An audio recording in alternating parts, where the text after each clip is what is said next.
So if these books they're an unrenewable resource. Hello, welcome to Sound and Fury Book Reviews. As usual, I am Tina. Today I am doing a book tag video. I saw this on Britta Bohler's channel, which I watched but never seemed to get around to all the smart literary fiction she's always reading despite putting them on my TBR. So this is the book acquiring tag. I included a link to her video. You really should check out her wonderful channel if you like feminist text and literary fiction. She's also so cool. So this tag is all about how I get them books. I've included the prompts below if you want to do the tag too. So here we go. 1. Do you plan your book purchases ahead or impulse buy? For everything but classic sci-fi, I plan. I look at what I can justify spending full price on. In truth, I'm trying to spend full price on indie or small press books and just reading the big 5 books from the library or on Audible because I want to support, the diversity of publications. And I think that supporting small presses and indie works is really important. I also don't like monopolies. Buying old school sci-fi and fantasy, though, is a ritual. It requires time and not have my family hanging around getting bored.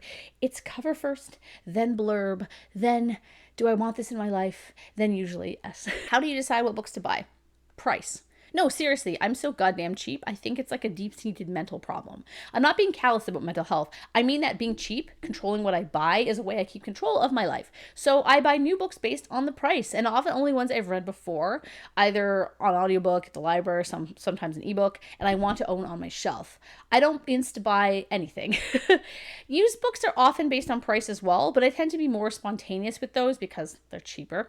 I like scoring Value Village for books that I may read one day. Classic sci-fi, that goes by, the cover and the blurb and sometimes the author. If I see an Alan Jean Foster book or a Jack Vance book, for example, I'll usually just snatch those up.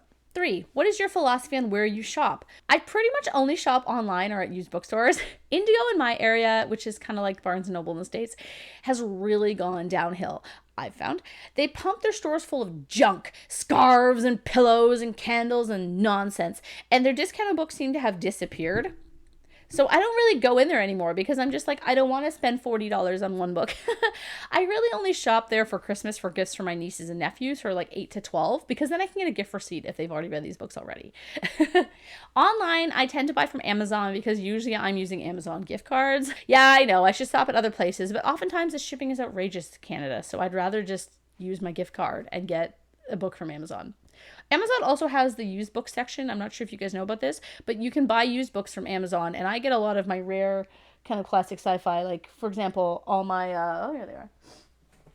I found Star Rigger at a used bookstore, and then I found these two on Amazon used, and I got them for probably $5.99 plus shipping, so they were like $10 each, but because I really knew I wanted them, I was willing to pay that, rather than trying to, like, scour used bookstores for years and then never find them and never find out the ending.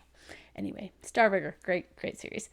Used bookstores are also kind of definitely where I like to browse. I always buy stacks of classic sci-fi. You've seen my book hauls. I've got another one coming up next week. Number 4, what about little free libraries? What do you think of them? Have you used one? Why or why not? I've never taken a book from them, but I have put my books, like the ones that I wrote, in the one near my house. I have done book swaps at cottages, though, where they have like a shelf and they're like, oh, read a book and then leave one or whatever. I've swapped books of a similar genre, or if I didn't finish one, I'd take it and then just like, whatever. I think the little free libraries are cute and fun. There are tons in my city. I definitely plan on putting some more of my copies in the other. I have them up there. Or I can't point. Whatever. They're up there. You can see them. I plan on putting some more of those in the used book ones in the little libraries in my city. Number 5. How do you feel after acquiring a book? Do you share like a book haul or a diary? I love buying books, but I often feel guilty, like I feel about buying anything that's not a necessity. I told you I have a mental block about buying things. It's why I rarely buy clothes. I feel incredibly guilty spending any money on new clothing, but also because prices are ridiculous. I'm not spending like $40 on one shirt. That's why I like used bookstores. Getting 15 books for like $25 doesn't make me feel guilty because it's such a deal. I also love doing book haul videos, especially with classic sci-fi, because I find it's really fun to read out the back covers. I also, always show my husband. I'm like, look at this one, look at this one. And he's just like, yeah, great. Number 6, how do you feel looking at your books that you haven't read? Does it matter if it's currently a lot or a little amount? No, I don't feel anything besides mild anticipation. I'll get them someday, and if I die before I get to them, I die. It's fine. I won't care because I'll be dead. Number 7. How do you decide what number of unread books is the right amount? I literally don't care. I have as many unread books as I have. It doesn't matter to me.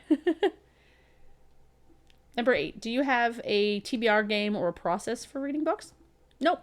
I mean, look at how many NetGalley or author request books I have due. I'm very stringent about reading free books I get from authors fairly quickly, and then NetGalley books I always read 2 weeks before the release date. And I tend to slot my other books in between. Sometimes I'll mood read, like I'll be like, okay, leave a space here for like something you feel like reading, but very rarely. Usually I'm like, okay, you know. I also try to read a lot of sci-fi for this channel because I mean, that's what it's kind of focused on. Number 9, do you have a book buying problem? If so, what is the nature of it and can it be adjusted? No, I don't think I do. I think it's very much under control. Okay, maybe the classic sci-fi gets a bit out of hand, but the way I see it is that once all the classic sci-fis are gone, they are gone. We're not making any more of them. And a lot of people will go to like, say their grandparents' house and the grandparents are gone, have passed, and they have these like old classic sci-fis, and what do? They drop them off at Value Village. Sometimes they just recycle them, which breaks my heart. And I'm like, so if these books they're an unrenewable resource, so I must keep them. I must save them. I must protect them. So also, I'd like to have enough to read at least one a month until I die. If I live to be, let's say, 105, that's 68 years. So 816 classic sci-fis I need.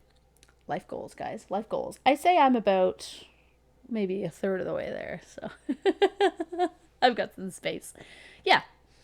So yeah, that's the book the acquiring books, book acquiring tag. I don't know.